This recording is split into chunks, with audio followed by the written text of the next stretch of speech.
நாம ஸ்கூல் லெவல்ல படிச்ச பல அடிப்படைகள் இந்த மருத்துவத்துறையில யூஸ் பண்ணணும். இந்த ஹெல்த் அண்ட் ஃபிட்னஸ் சம்பந்தப்பட்ட ரிசர்ச்சஸ், அது சம்பந்தப்பட்ட ட்ரீட்மெண்ட்ஸ், டயக்னோசிஸ் எல்லாத்தையுமே அதை யூஸ் பண்ணணும். அதுல முக்கியம் அதுல வந்து நிறைய விஷயங்கள் வந்து விடுபட்டு போச்சு, அந்த லிங்கே போயிடுச்சு. உதாரணத்துக்கு வந்து புவியீர்ப்பு விசை, அந்த கிராவிடேஷனல் ஃபோர்ஸ் தான் நம்ம ஹெல்த் அண்ட் ஃபிட்னஸ் நிர்ணயிக்குது. இந்த புவியீர்ப்பு விசையை சமாளிக்கும் திறன் தான் ஹெல்த் அண்ட் ஃபிட்னஸ். இது எப்பெல்லாம் குறையுதோ, இந்த புவியீர்ப்பு விசையை சமாளிக்க முடியாம உடல் எப்பெல்லாம் திணறுதோ, அப்பெல்லாம் நம்ம மனிதனுக்கு வந்து நோய் வரும். ஒரு நோய் மட்டும் வராது, பலதரப்பட்ட நோய்கள் வரும். அதுக்கு பேர் தான் கோமார்பிடிஸ்.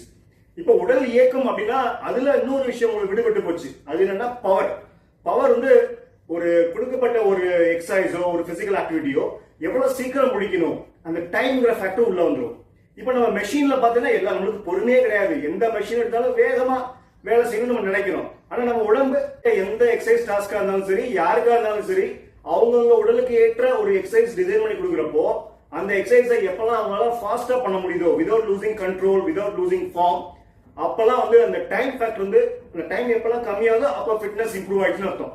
ரொம்ப சிம்பிள் அண்டர்ஸ்டாண்டிங்ல நேற்று ஒரு வீடியோ அப்லோட் பண்ணிருங்க. நம்மளுடைய பயிற்சிகள், உடற்பயிற்சிகள்ல டெம்போ அப்படிங்கிற விஷயத்த வச்சு நம்ம எப்படி வந்து மேக்ஸிமம் ரிசல்ட்ஸ் நம்ம கெயின் பண்ணலாம் அப்படின்னு சொல்லி. இப்போ இந்த டெம்போ பேசிஸ்ல நம்ம வந்து ஒவ்வொரு மூவ்மெண்ட் பண்றப்போ, ஃபார் எக்ஸாம்பிள் உட்கார்ந்து எந்திக்கிறோம், இல்லைன்னா ஒரு லோட லிஃப்ட் பண்றோம்.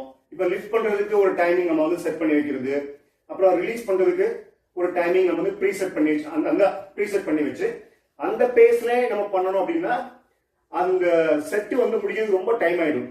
அந்த எஃபெக்ட்ஸ் இல்லைன்னு சொல்ல முடியாது. உதாரணத்துக்கு அதுக்கு பேர் வந்து TUT, டைம் அண்டர் டென்ஷன் சொல்லுவாங்க. ஆனா நம்ம ஃபிட்னஸ் கோல்ஸ் எதுவா இருந்தாலும் நம்ம பாடியை ஹை இன்டென்சிட்டி இன்டர்வல் ட்ரைனிங் பண்ற அளவுக்கு நம்ம தயார்படுத்தணும். அது நம்ம ஃபிட்னஸ் லெவல் வேற வேற இருக்கும். Different age group, different health status, நோய்கள், இந்த மாதிரி நிறைய வேறுபாடுகள் இருந்தாலும் ஒவ்வொரு மனிதனுக்கு ஏற்ற மாதிரி இந்த ஹை இன்டென்சிட்டி இன்டர்வல் ட்ரைனிங் நம்ம ஃபார்வர்ட் பண்ண முடியும். இந்த ஹை இன்டென்சிட்டி இன்டர்வல் ட்ரைனிங்ல முக்கியமான வேரியபிள் வந்து டைம் ஃபேக்டர்.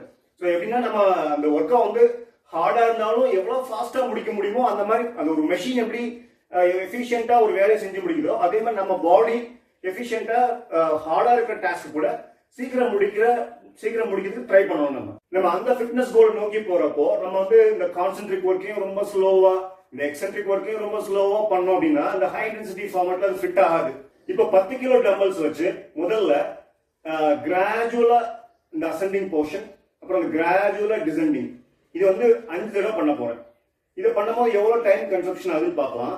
அதுக்கப்புறம் இதே டாஸ்க் தான் இந்த ஹை இன்டென்சிட்டி இன்டர்வல் ட்ரைனிங் ஃபார்மட்ல பண்ணும்போது கொஞ்சம் ஃபாஸ்டா பண்ணணும். ஆனா கண்ட்ரோல் லூஸ் ஆகக்கூடாது, ஃபார்ம் வந்து டிஸ்டர்ப் ஆகக்கூடாது.